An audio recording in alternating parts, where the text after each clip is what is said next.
তার প্রথম কথা তো ওর বিয়েতে আমার যাওয়ার ইচ্ছেও ছিল না, কোনো ইচ্ছে ছিল না। মানে আমি তো মনে মনে চাইছিলাম ও যেন না ডাকে, তাহলে আবার আমাকে এক্সকিউজ বানাতে হবে না যাওয়ার জন্য।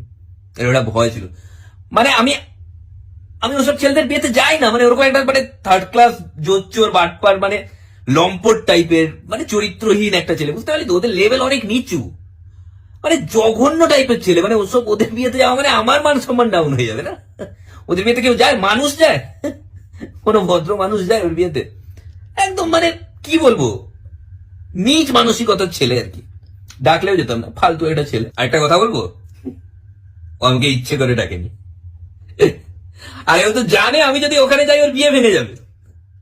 আমি তো সৎ ছেলে, আমি চোখের সামনে এরকম অন্যায় সহ্য করতে পারতাম না। একটা মেয়ের জীবন বরবাদ হচ্ছে আমার চোখের সামনে, আমি সহ্য করে নেবো? আমি চেঁচিয়ে বলে দিতাম কিছু না কিছু। আরে আমি তো ওর বরকে চিনি, যাই তোমার বর এখনো বেডে পেচ্ছাপ করে, আমি বলে দিতাম। আরে কেউ জানুক না জানুক, আমি তো জানি। আমার সঙ্গে মেসে থাকতো, ও তো বাথরুমে ঘুমোতো, এখনো পেটে পেচ্ছাপ করে। আর ও যে কত বড় মাতাল কেউ জানুক না জানুক আমি জানি। আরে আমি ওর সঙ্গে মেসে থাকতাম। মানে আমি যখন ওকে জানলি প্রত্যেকদিন 750 খেতাম, ও নিয়মিত প্রত্যেক সপ্তাহে এক প্যাক করে খেত। আরে ওর যদি কলেজে মেয়েদের সঙ্গে যে কেসগুলো, ওর কত রিলেশনশিপ ছিল জানিস? তোকে যদি এক দুটো কেস বলি না বানিয়ে, তুই অবাক হয়ে যাবি। কিন্তু বলবো না, কেন বলতো?